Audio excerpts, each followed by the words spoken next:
Hey gang, I'm Nikki LaCroce and you're listening to Who the Fuck. And on today's show, I'm sharing the mic with Susan Gold. Susan is a multifaceted person, to say the least. She is the author of the book Toxic Family: Transforming Childhood Trauma into Adult Freedom, a decorated endurance athlete, and a professional who has spent a lot of time as a celebrity talent agent and producer for film and television.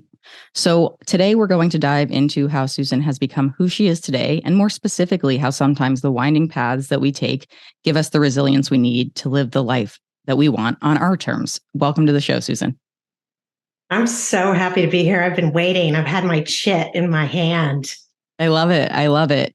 Yeah, I think it's really amazing that I have been able to connect with such beautiful souls on this journey. And the thing that really showed up for me in our first conversation was your energy and the way that we bonded pretty quickly, I feel, on some of the shared challenges of going through divorce from a narcissist and having these really intense life moments that can't help but shape who you are. And I think it also throws into question some bit how you end up in these situations as well. And so I kind of thought we could start off with a little bit of your background and probably, if it makes sense to you, a little bit kind of about your book and growing up that had led you down a path where you kind of wanted to get out of where you came from and start anew. It's always nice to be across the microphone from another girl from Pennsylvania, like immediate bonding there for sure. And yeah, I think next time maybe we'll read the fine print on the contract before we agree to press play and enter Earth's field. Yeah, right. But anyway, yeah, I did grow up the middle of five kids in the middle of Pennsylvania. My dad's a genius astrophysicist, but he also had a little issue with alcoholism, with womanizing, with narcissism. My mom was saddled with five kids before she was 30. And she soothed through food, like eating, overeating. She was eating out of the grocery bags before we'd come out of the market into the car. It was painful. I'd try to shield parts of her flesh with my body because I was embarrassed. And I think she was taking diet pills, which I realized in my adulthood, diet pills are speed. That's what they were back then. So I was being raised by an alcoholic and a speed freak. And I think she also had issues with mental illness. Her moods would switch on a dime. It was very unsafe. I knew it was dangerous really early on. It was quite chaotic. My dad seemed the hero. He was happy-go-lucky and smiling and always smelled like whiskey and Scope and Old Spice. I'm sure that brings back memories when you have any of those in your senses. Good and bad, Nikki. Right. Yeah, absolutely. Absolutely. And isn't that kind of one of the challenges too of the way that we hold on to memories? Yeah, for me, it's in my body. It's trapped in pockets in my body. It's been really important for me to get a linear timeline down verbally from my head in traditional modes of therapy. But ultimately, I think what's really helped me shift is more somatic exploration, really going into those trauma pockets and exploring it and shifting on a cellular level. It takes such an amount of self-awareness to go to that place too, because it's hard enough, to your point, to articulate that verbally sometimes, because when you say it out loud, now it's real. Now that it's real and it's out in the universe, you have to acknowledge it and work through it. And then that working through it, to your point, I've done ample amounts of talk therapy, but I've also done EMDR, and I meditate and do the things that help me stay present and connected to my body. Because if I only anchor on that idea of talking through it and seeing it, as you said, sort of in that linear way and the cause and effect mentality, you're not really addressing the parts that are remaining unhealed, especially because, like you said, I feel it in my body instantly. I know as soon as something's coming up for me, like the idea that we could just heal through kind of identifying and then moving away from it is a little bit unrealistic to me, having gone through what I've gone through. And it sounds like from your own experience, that would be the same. It was nice to put it in pretty little compartments and then shove those compartments down there and keep them boxed up. But yeah, authentically, that doesn't really work long term. I left my home of origin the morning after I graduated from high school. I was very driven to get out, but I also was really terrified the day that it actually came. And I had dreamed of going to New York City. I used to watch Barbara Walters on my beanbag, on my belly, in my basement. Yeah, I wanted to be just like her and go to New York. I went on an internship from college when I was 19. I was living in Greenwich Village and really got a great view of what creativity was at that point. Yeah, New York was vibrant and you never knew what was going to happen. I used to get around walking because I think I was making $80 a week. Like, how many greasy slices of pizza can you eat? At least it's New York pizza, though. Come on. That's true. I miss it. Yeah. Now that I live in rural Montana. Yeah, no, the Pacific Northwest has no idea what good pizza is. It's a real shame. But they're trying. They're continuing to try. And I have hope, Nikki. Oh gosh, but I went to New York after college and got a job in a big glossy global talent agency called ICM. But I wasn't making enough money to cover my nuts, so started training people on the side, exercise training, and Barbara Walters actually became a client. No kidding. What was that moment like for you? It's interesting how that stuff works. Well, the woman that I was working for was white labeling, being one of her trainers. And she called me at like 6:30 at night. She's like, "You think you can go to Barbara Walters' apartment tomorrow? She just called." Like, sure. Now, were you actually that subdued in the moment, or were you kind of like, oh my gosh, this is happening? Yeah, I kind of froze and freaked out. But the kismet, the serendipity, right? You just have to wonder. And it happened over and over with me. Things would just oddly fall in, and they still do. I'm sure they do in your life as well. I've definitely noticed a significant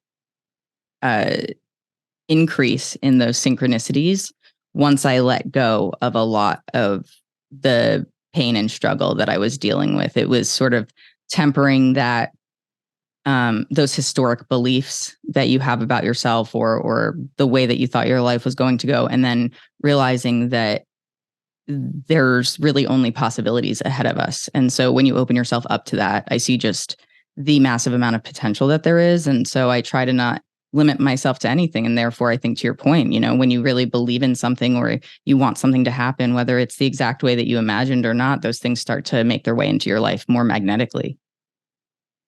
Oh, absolutely. Yeah, that's definitely been my experience. And what a gift to be able to see your life in that construct versus I got to go down this rabbit hole and I got to stay in this rabbit hole and be a good robot. And then I'll get my due from Santa.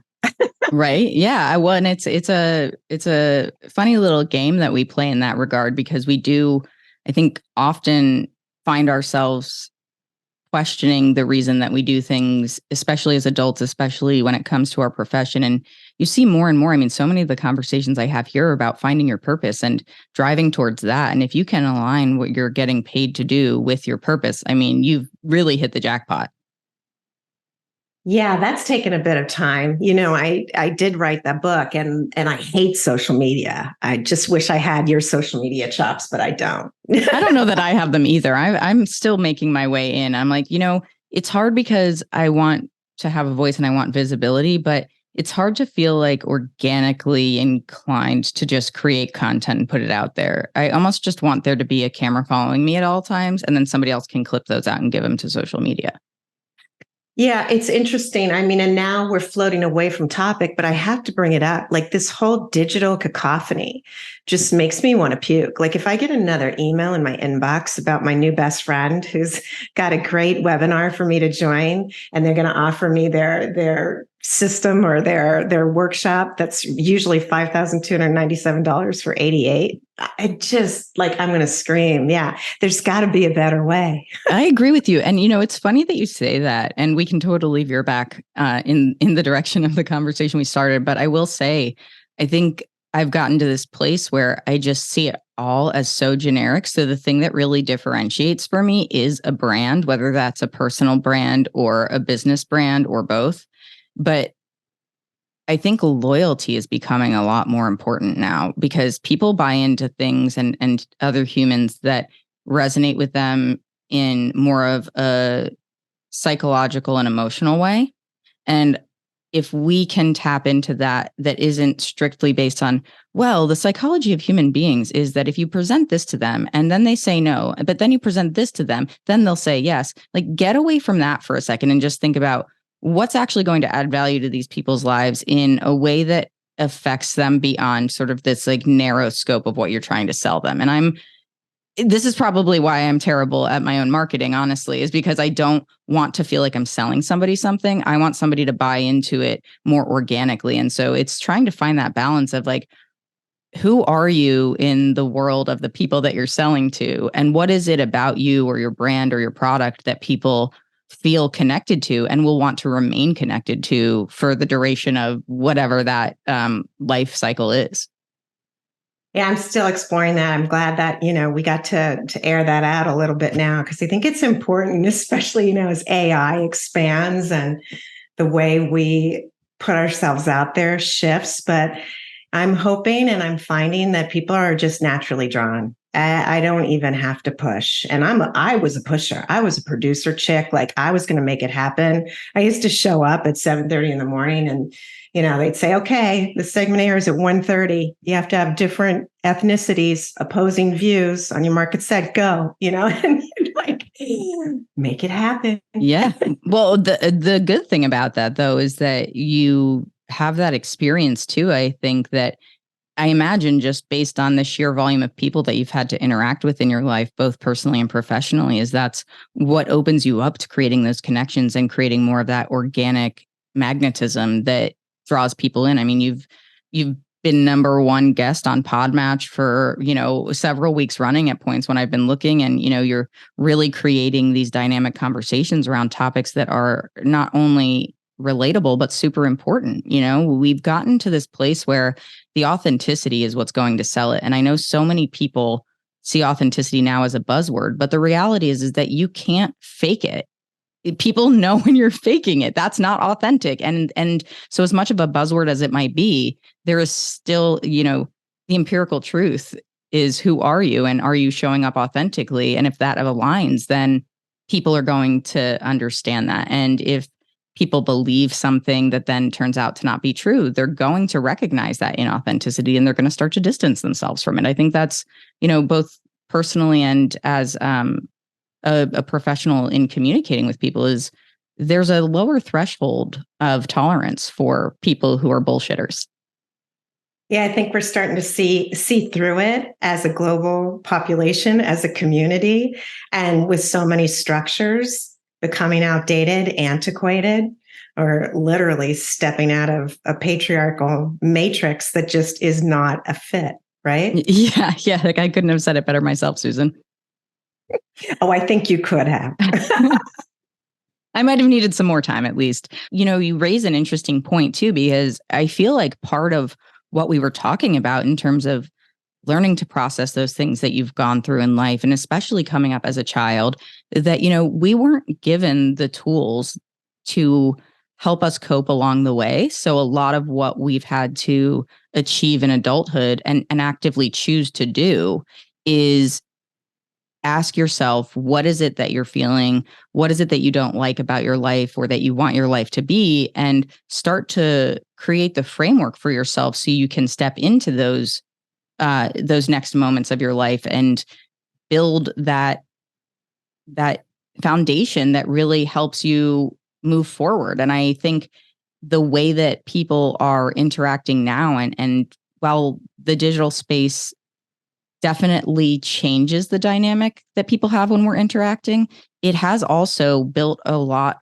more connection between people than we ever would have had if we didn't have the internet.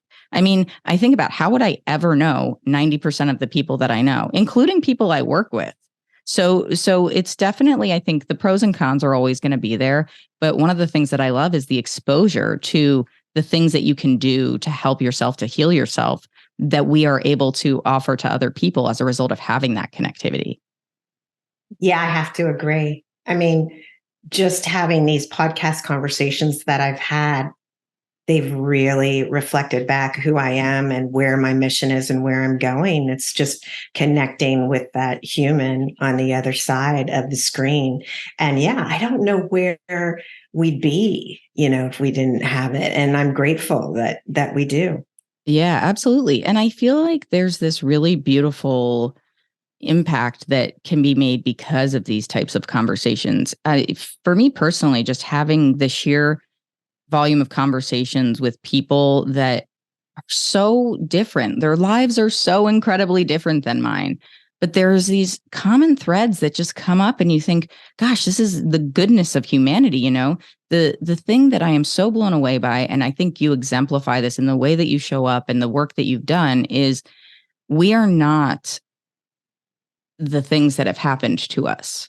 We are the result of the way that we have approached life, despite the things that have happened to us or because of the things that have happened to us. But it takes a lot of, I think, intention and grit to be willing to kind of tough out those really difficult moments to get to a place where you can feel the need and the desire to help people. And I see that in you. I see that in really all of the guests that I speak to. There's always this desire to make the world a better place. And it seems like sort of a generic catch-all statement, but it can mean something different for everybody. So, sort of that meta idea is we all want to make the world better. And we believe that that can happen by creating conversations that are going to build compassion, because compassion leads to empathy and empathy leads to understanding. And the biggest challenge right now that I see is so many people breeding hate because they're ignorant, willfully ignorant. And it's just like to your point, it's perpetuating these really bad habits of behavior societally and as human beings that, frankly, I feel like we should have evolved past by now. I think we're giving the opportunity, and more of us that speak up. I mean, it definitely was a process for me to walk through and to clearly understand that my gifts of soul evolution have been so bountiful. But I could have continued to eat the rat poison and expect you to drop over, Nikki, if I didn't wake up. Yeah. And it was school of hard knocks. It was not easy. I mean, my childhood was really rough, and it did not equip me well. I think the signpost came out in my early 20s. I was starting to repeat the same behavior. I had to address alcoholism. I had to address clinical depression. And I had to address blatant narcissistic abuse, and then stand up to all of that and say, wow, thank God for these miracles. These are miracles to have had the privilege to walk through, and now stand up and feel whole and feel like love in my heart and layers of that black gunk like gone. Yeah. The saran wrap still comes in every once in a while, but I know how to melt it now. Yeah, I like the way that you explain that too, that these experiences and having to walk through that, the way that you described that, I think is really important because in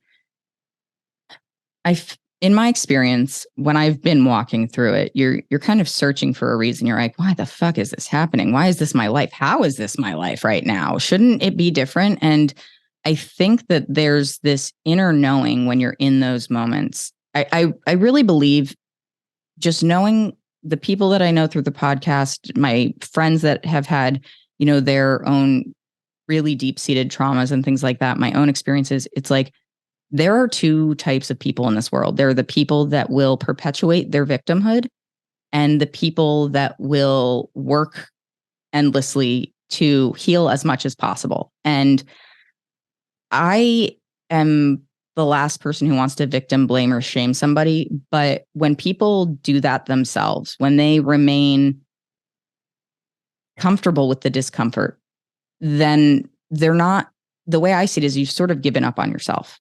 And if you do that, then of course you're not going to have a fulfilling life. Of course you're not going to feel that wholeness that you described. And I love the term bountiful that you used. It's so true. It's such a great descriptor of what it feels like. There's such an abundance of learning and just gratitude that has come from all these really shit experiences. And I said it on an episode the other day, and I think I said it in therapy too. I'm sure I've said it several times in therapy, but like I would never have chosen the path that got me here because there were some really fucked up moments. However, I would not be who I am right now. I know that for a fact. And so if I can be grateful for the fact that those things that I had to walk through got me to a place where I could understand myself enough and understand people around me more and have more empathy for other people, then, I'll take it as a win, to your point. Yeah, certainly for me, I would be in jail or some institution or dead. Like there's no question. Absolutely no question. What was the turning point for you? Because you said like in your early 20s, you kind of had that moment. Was it like a combination of things or was there a specific catalyst? There were multiple points, but I think, understanding that I needed to drop drinking, that I couldn't do drugs, and cleaning up that way, that was a pivotal moment and a huge life decision. And I'm grateful that I've just stuck with that because it's given me a place that's even to launch from and given me clarity. It's not the easier, softer way, but it's definitely what I needed to do as an individual to grow. I think it's the more peaceful way too. I think there's more peace that comes with that. And I can't relate directly, but I know that when I was at the worst parts of my life with my ex, I would be on FaceTime with my best friend for like 3 hours, smoking joint after joint after joint after joint, just like numbing myself, being like, I don't fucking care. Like, it's just, I'm done. Like, I can't, I'm checking out. And in the moment, it felt like I was calming down. But then when I walked away from it, it gave me this realization that was the like maximum crutch that I was using, and I think seeing the change in my overall willingness and willingness to understand what I've been through and what contributed to that desire to numb, like opened me up to being able to feel so much more connected to myself and so much more at peace internally. And that for me has happened in layers. Like the first layer was addressing the addiction, and then it was the clinical depression. And then it was like the abuse through exercise. I mean, I was taking endurance athletics and using it like heroin. A lot of people do, I find, use exercise that way. Yeah, bludgeoning my body, and I was only good enough as far as what 3 things I did that day. Jumping in the pool, swimming 4,000 meters before 7 a.m., and then throwing kettlebells around and going into hot yoga between walking my dog 3 times a day. I mean, like, seriously. Well, it's like you're not leaving space for the things that need to kind of settle in, right? Like part of it is being able to sit and not feel that need to have something else occupying your time or your mind or your body. Yeah. And I think for me, meditation has helped me with that. But I could also take that to a place where I used it as a beat up tool. I used to have to sit on the cushion for a set amount of time, no matter what. It's just like, now it's like, oh, if I feel like, I go sit, or I'll just walk around the neighborhood and like notice my breath. That's enough. It's become gentler and softer. I like that a lot. That's a really good way to describe it. Do you feel like that has been the direct result of just being really intentional about it because you've recognized your own patterns that have created that, I guess, sort of that addictive mindset for the other, like ways that you were coping? The universe has forced that upon me. Certainly. That happens. Yeah. I mean, when you're an endurance athlete and then you can't walk around the block, and I was in chronic pain for 2 years, I had to address what I was doing to my body and find a new way. And yes, that has led me to absolute freedom. Yeah. When you talk about freedom, I think that's something that so many of us crave, and we have such different definitions of, probably because, I feel like as people, we're probably const- at least mentally, physically constrained in ways that are unique to us. To your point, things that we grew up with, things that were sort of embedded in us at an early age that can confine the way that we think.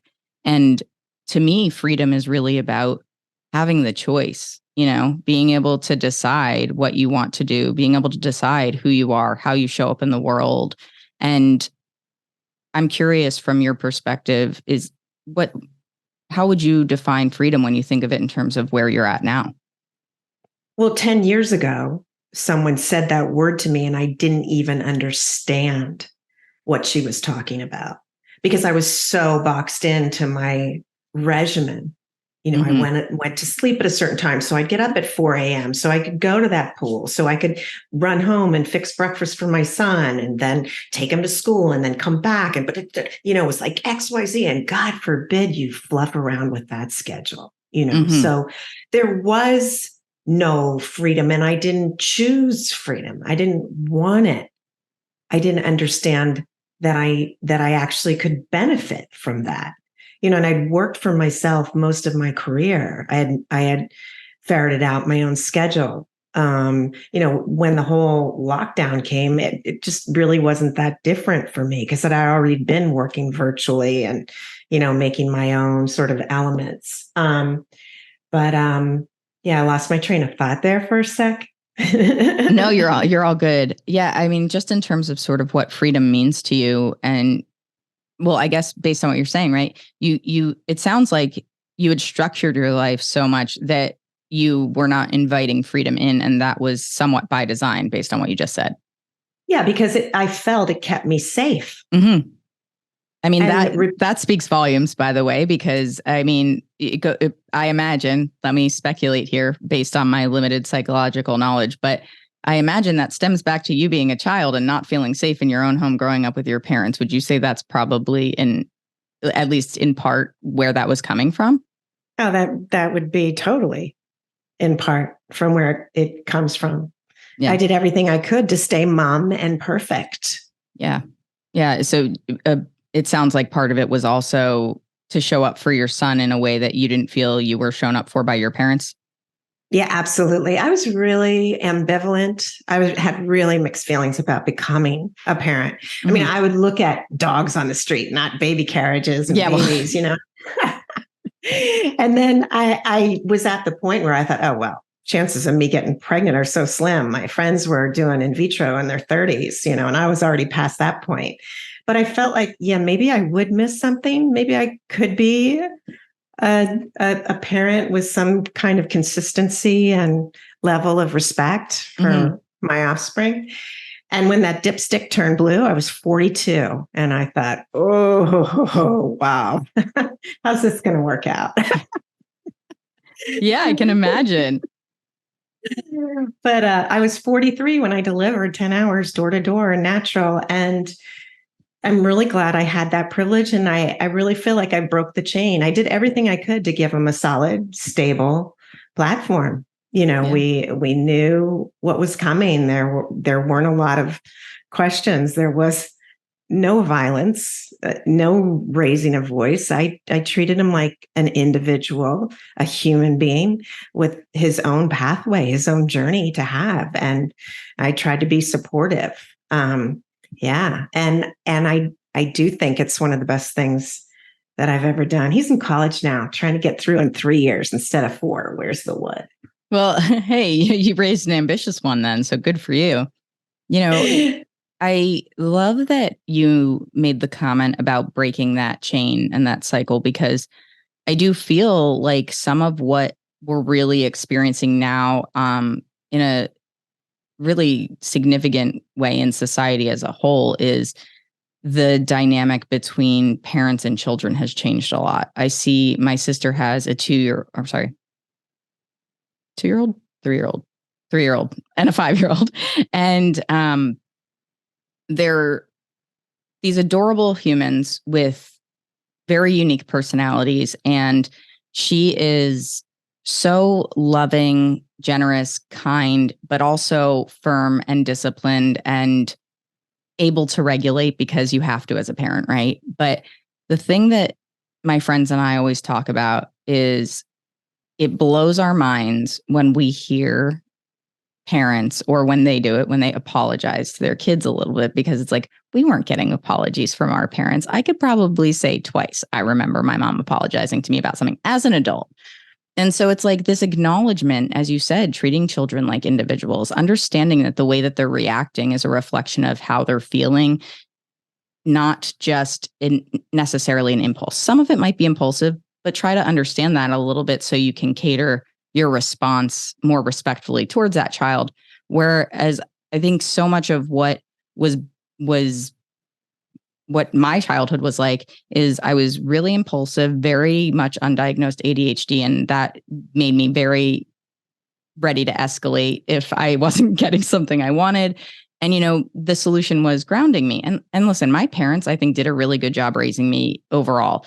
And I have absolutely acknowledged as an adult that there are things that they weren't equipped to do because they didn't learn these things, right? So the responsibility does fall on us, whether we are parents or people who are surrounding ourselves with children and able to act as, role models to them, is to make sure that they feel seen and heard and that they understand how to process their emotions. Because I feel like we're at a little bit of a disadvantage that we didn't grow up with that. And we're trying to figure it out now. Like, that's its own journey to be able to navigate your emotional self-awareness.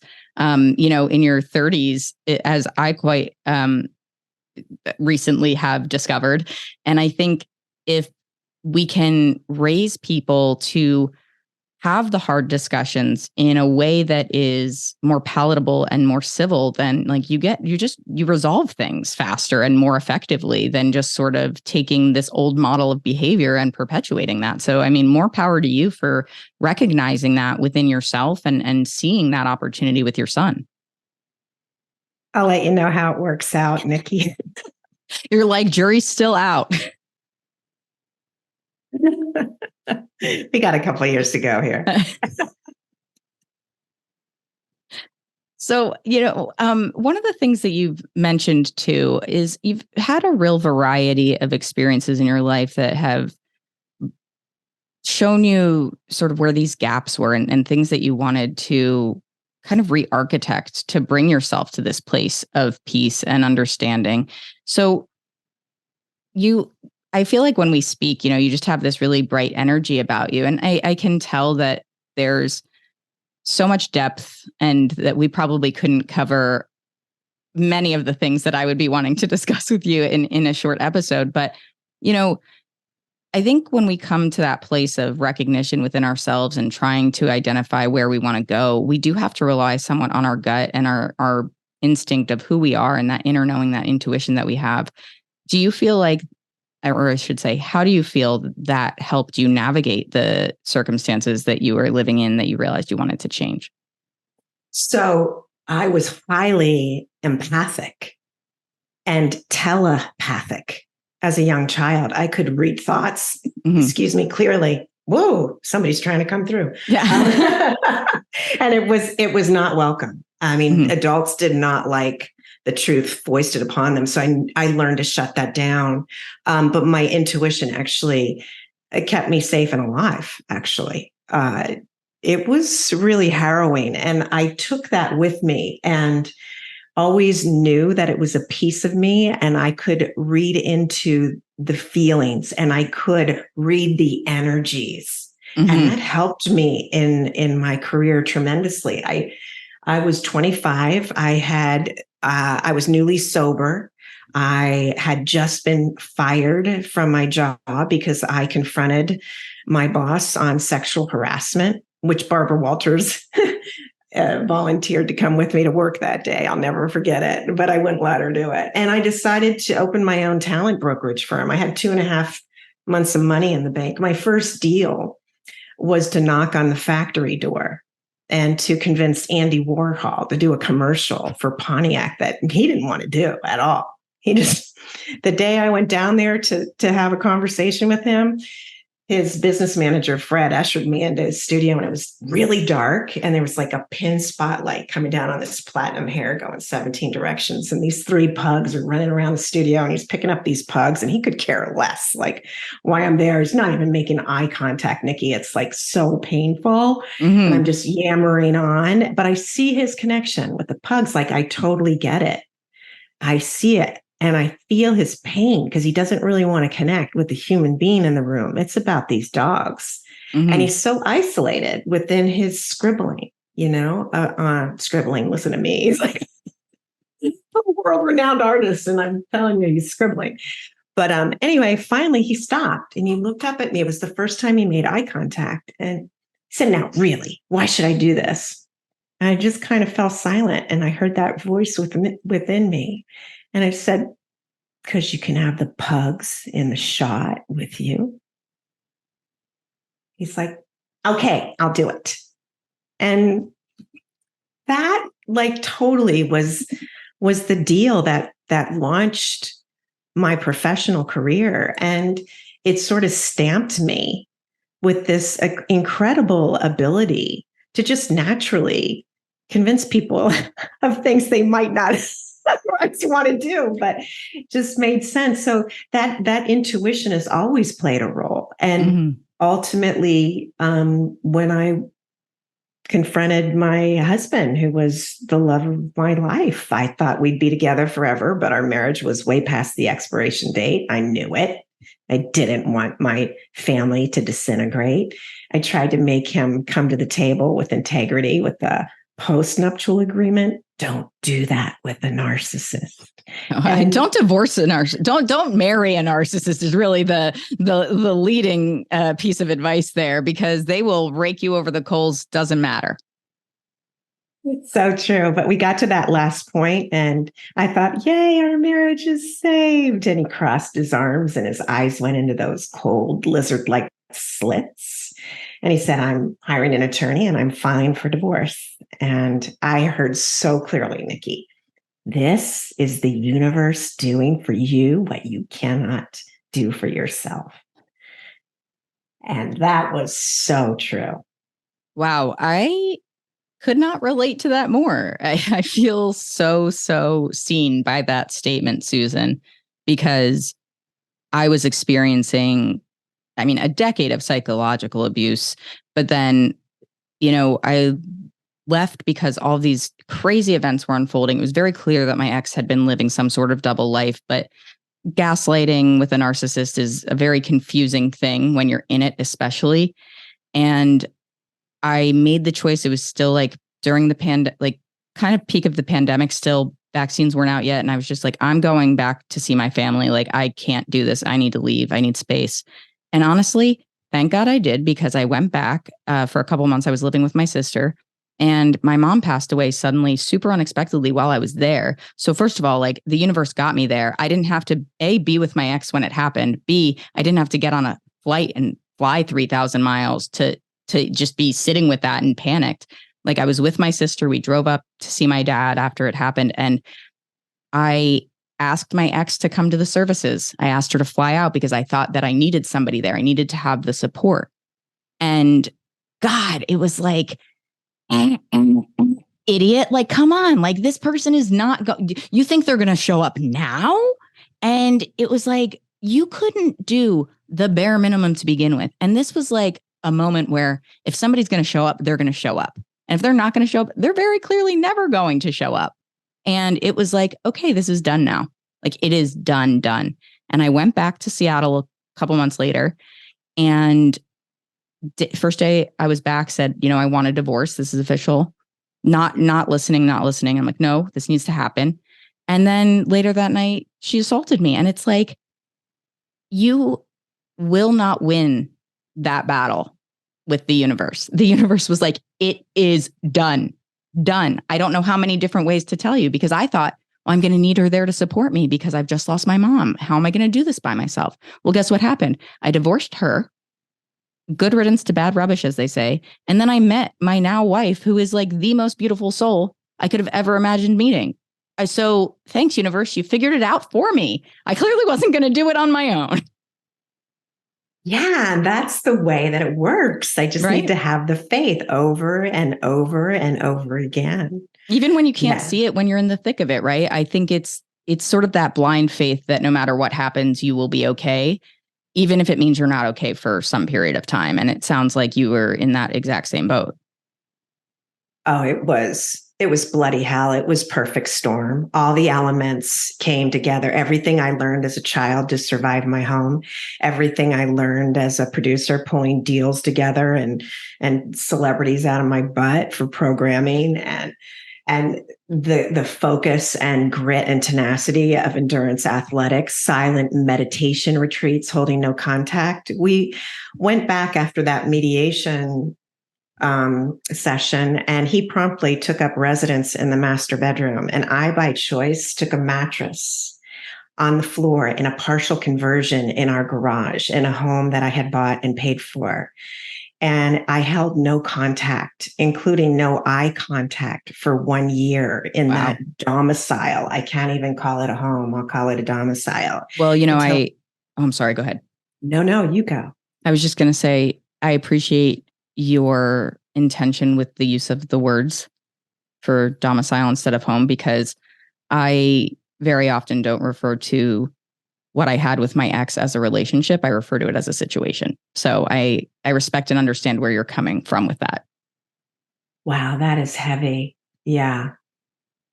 Yeah. This was totally, I feel like this was what I came to Earth to learn and move through. Everything was set up Yeah. to learn how to move through that. And it was 1 year, and I could write him a 6-figure check and he could go on. And I learned how powerful I truly was. And I learned incredible compassion for the being I was and all I walked through. And actually, I learned appreciation for him to teach me that. Yeah. And I'm profoundly grateful. And honestly, I wish him well. I would not want to be in his body for any amount of money in the world. That is pure hell on earth. Oh my gosh. Truer words have not been spoken. And it's coincidental, or nothing's a coincidence, I suppose people say, but it's interesting that you had said, even like grateful to him for teaching you what you needed to know to get through it, to get to where you are now. I said in therapy last week, there are these parts of me that are like, I feel like I want there to be the justice that there wasn't, like there was never any sort of accountability. And so, of course, with the narcissist, they're not going to take accountability. That's not what they do. And I was like, I do know that she's not living a good existence. And it's a little bit like, fuck you and thank you, And that's Can we kind get of my, t-shirts with that? Pardon me? Can we get t-shirts with that? 1,000%. It's like, I'm still working through some of the resentment. And primarily, more than like what happened to me in those situations that I described, is really like the fact that she was relentless when my mom died and like dragged me through the mud and my family through the mud, like when we should have been grieving. Like that was really painful. And so it's like, I know forgiveness is something that we want to achieve for ourselves and not for somebody else. It's not letting somebody else off the hook. But there is this part of me that's still like, that's like despicable, And I think it just shows me how, it's not even been that long. It's been like a little over 2 years since all of that happened. So for me, there's definitely this sense of there's time to still heal from that. But this part of me that's like, I want to get there faster. So like in your experience, having gone through this, right? Like, do you feel like you consistently sort of feel these moments popping up in your life where you're like, I feel it a little bit more. I feel it a little bit more. Oh, definitely. Like I totally remember when we were still living in that same circumstance, and me repeating under my breath, thank you, thank you, thank you, not meaning a word of it, just because I knew that's where I had to go ultimately. Mm-hmm. And it is a process. It can still well up in me. I can still get resentful over stuff that happened, decades ago. Yeah. Let alone. And I think that's part of being human. And I think that's something to welcome in. I just don't want to live there and take up residence there. Yeah, I think that's a great way of stating it. And What do you feel is important for somebody to know who might be in a situation like we were both in with somebody who is a narcissist or even just in any way, abusive and kind of keeping you under their thumb? Um, because for me, it was a matter of I kind of had that knowing the whole time, but I didn't understand why I was accepting it. And so I don't know if you have thoughts on, either just kind of your own experience with that or what you might say to somebody who is maybe feeling that way and doesn't necessarily understand that they have a way out. It's just not always so cut and dry. Yeah, we don't know. And it's an evolving process. So what helped me was I had to become aware of it first. That was a process in and of itself. I mean, even the home that I grew up in, that was a process to really understand what the dynamic was, and the abusive relationships. It was a process. So to be kind and gentle with myself, I'm going to learn and go through this process. And then once I'm aware, to accept it. That's a whole nother thing. Like the fear that came up of being abandoned, or repeating the neglect, feeling any differently, like, really, how am I going to be able to step up into that, even though I'm so accomplished and carrying 3/4 of the bag anyway, at Yeah. least.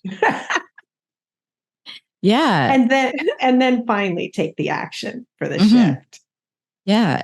I mean, you raise an interesting and important point too, that the evolution, is I feel like you start with that inkling, that knowing that something's off and you don't feel good about it. And you can progress to these sort of moments of, okay, well, I don't like this, or I'm not accepting it, or this isn't okay. And now I need to acknowledge that I need to do something about it. And getting to a place where you're ready to do something about it is really challenging. So many people have said to me, give yourself grace. Like, it's so hard to see when you're that close to it. And I'm like, the thing is what frustrates me the most in my own experience is that I feel like, yes, I was close to it. Yes, I was defending somebody who shouldn't have been defended in moments that I felt like I knew I was lying to myself. But I think the fact that I knew I was lying to myself is the part that aggravates me the most. I'm like, you knew. Why did you deny that you knew? And it's like, that's sort of one of the challenges, I think, of being with somebody who's narcissistic is like, you're just constantly questioning your own reality. And what I was so frustrated about after the fact was looking at it going, God, I was living somebody else's reality. Like, they convince you to live in their reality as opposed to your own. And so when we talk about freedom and we think about that ability to like really live your life the way you want to live it, a big part of that for me, and I imagine, I'd love to hear your thoughts on this, but it's like you have to get to a place where you prioritize you and your life, period, full stop. Like, you cannot prioritize anybody else to get out of that situation. Yeah, no contact is absolutely essential to break free from narcissistic abuse. And it's the toughest thing to accept, especially when you've given so much time and energy and love and so much of yourself. But yeah, it's absolutely, the decision has to be crystal clear, and you have to just stand by yourself. And people lapse back, and you're human. You just get up and dust yourself off and say no more. Yeah, Yeah. but you have to really think it through. It's really a sticky wicket. Most people don't get out, Nikki. Well, yeah. And I mean, on average, just in terms of domestic abuse, whether it's psychological or physical, it's an average of 7 times for somebody to leave successfully. So, like, that people try to leave. They try to leave, and then on average, the 7th time people leave. And I think that there's such an underestimation of how powerful psychological manipulation is. And I don't think that way for the people who are experiencing it. But it's really hard to prove in a court of law. And I think that deters people a lot, because if there's not something specific you can point to, it's hard to really get your ground with that. And I mean, when I was going through my divorce, I was in a 50-50 no fault state, which is absurd to begin with. But I mean, I had to go no contact because of the assault. There was a restraining order. It was like, you just made my life real easy. So honestly, Susan, that's a fuck you, thank you moment for me too, because it's like, oh, good. I didn't even have to think about it. Like there was no like, oh, maybe we'll talk about it. It was like, no, we literally legally cannot speak. So we're just not going to. And I think the challenge of going no contact is the thing that I've witnessed in the lives of my friends who have children with their exes who are narcissists. That is super challenging for them, and being able to break free from that. I don't know, was your son yours and your ex's? Yeah, and he was 9 years old and 10, almost 11 when it was finally done. And I still held modified contact. Everything was in writing. And those zany emails I never answered. I would answer with a single sentence, please ask your son, Mm-hmm. or it was a yes or no answer. He actually had turned an uncle against me. And then my cousin, my uncle's daughter, went through her own divorce from a narcissist about 2 years later. And ultimately, my uncle told her, do whatever Susan did because it worked. Well, I feel like that's validating. It's something that, as we started the conversation with, coming out of these experiences, we are gifted the ability to heal if we put our intentions towards that. And when you get to a place of feeling that healing, I think that has kind of its own addictive property to it, where like you want to continue to heal and you want to help other people heal as well. And even just having these conversations, not just having these conversations is so instrumental in getting to a place where we can breathe a little bit easier, knowing that we're not alone in these situations. I mean, I feel so unbelievably, as I said, seen by you sharing your story, because it really validates like how there is always somebody out there who understands in some way. It's not always going to be exactly the same, but there are these bits and pieces of our lives that speak to one another. And when you have those moments and those opportunities to share space with somebody who really gets it the way that you get it, it's satisfying to your soul.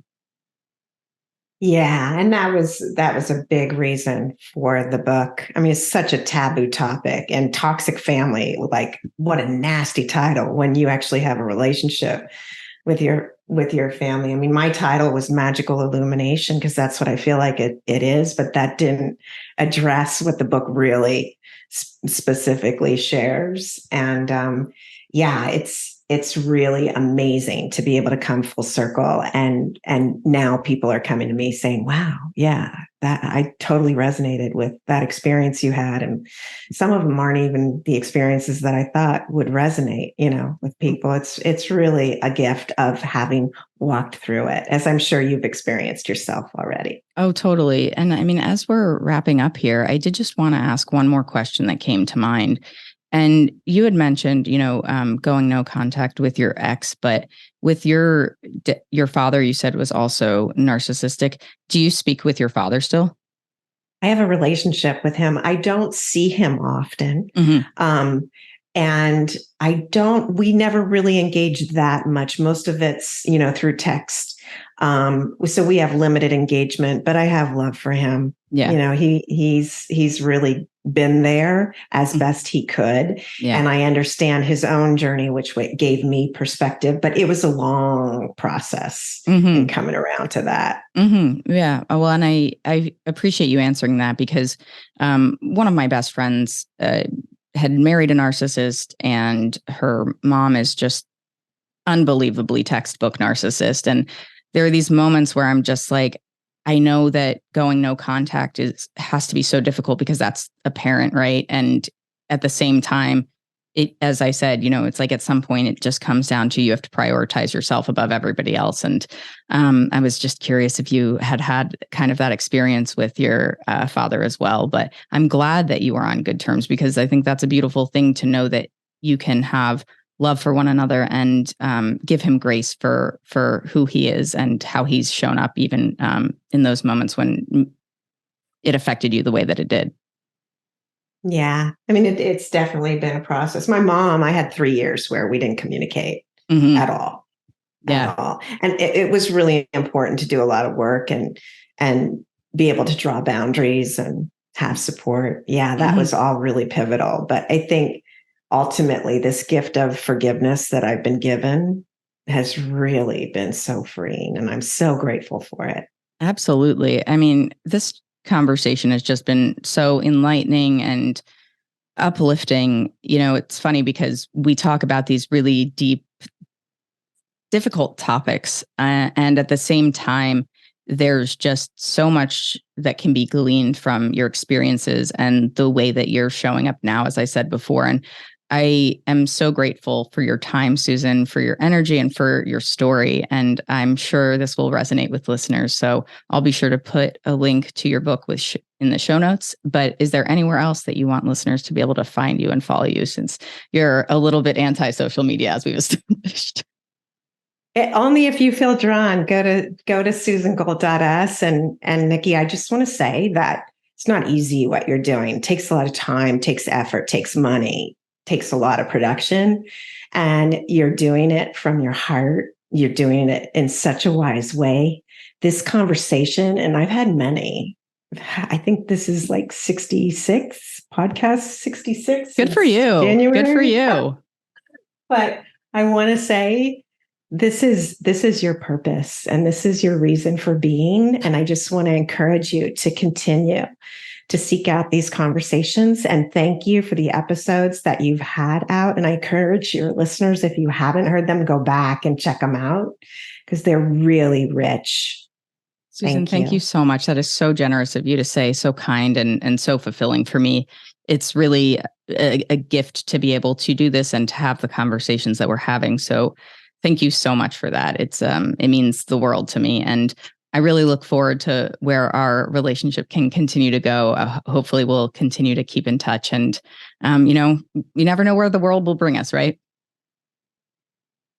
Well, gang, that's all for this episode of Who the Fuck. We will catch you on the flip side. Thanks for listening to Who the Fuck. And if you like what you hear, share the show with your friends, family, coworkers, or anyone else you think needs a healthy dose of introspection and raw authenticity. Feel free to rate and review wherever you get your podcasts. It's always appreciated. And you can also visit whothefck.com to check out more content. Plus, you can follow me on Instagram, TikTok, and YouTube at whothefck_pod to keep up to date with what's new in my world and for exclusive bonus content. Catch you on the flip side.